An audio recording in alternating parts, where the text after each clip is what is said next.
केंद्रीय मंत्री ज्योतिरादित्य सिंधिया की मां माधवी राजे सिंधिया का दिल्ली में आज बुधवार यानी 15 मई की सुबह दिल्ली की अखिल भारतीय आयुर्विज्ञान संस्थान यानी एम्स में निधन हो गया। जानकारी के मुताबिक उन्होंने सुबह 9:28 पर अंतिम सांस ली।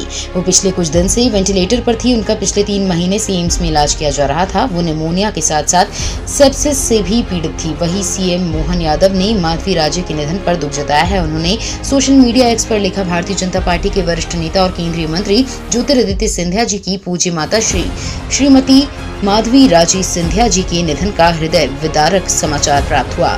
मां जीवन का आधार होती है, इनका जाना जीवन की अपूर्णीय क्षति है। बाबा महाकाल से दिवंगत पुण्य आत्मा को अपने श्री चरणों में स्थान और परिजनों को ये गहन दुख सहन करने की शक्ति प्रदान करने की प्रार्थना करता हूं। इस दुखद समाचार से सिंधिया परिवार में शोक की लहर दौड़ गई है। केंद्रीय मंत्री ज्योतिरादित्य सिंधिया की मां लंबे समय से बीमार चल रही थी।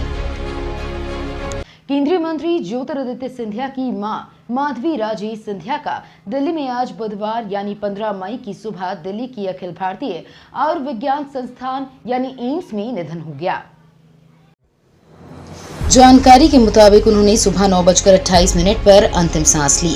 वो पिछले कुछ दिन से वेंटिलेटर पर थी। उनका पिछले 3 महीने से एम्स में इलाज किया जा रहा था। वो निमोनिया के साथ साथ सेप्सिस से भी पीड़ित थी। वहीं सीएम मोहन यादव ने माधवी राजे के निधन पर दुख जताया है। उन्होंने सोशल मीडिया एक्स पर लिखा, भारतीय जनता पार्टी के वरिष्ठ नेता और केंद्रीय मंत्री ज्योतिरादित्य सिंधिया जी की पूज्य माता श्रीमती माधवी राजे सिंधिया जी के निधन का हृदय विदारक समाचार प्राप्त हुआ।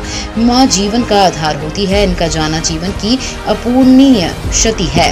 बाबा महाकाल से दिवंगत पुण्य आत्मा को अपने श्री चरणों में स्थान और परिजनों को ये गहन दुख सहन करने की शक्ति प्रदान करने की प्रार्थना करता हूं। इस दुखद समाचार से सिंधिया परिवार में शोक की लहर दौड़ गई है। केंद्रीय मंत्री ज्योतिरादित्य सिंधिया की मां लंबे समय से बीमार चल रही थी।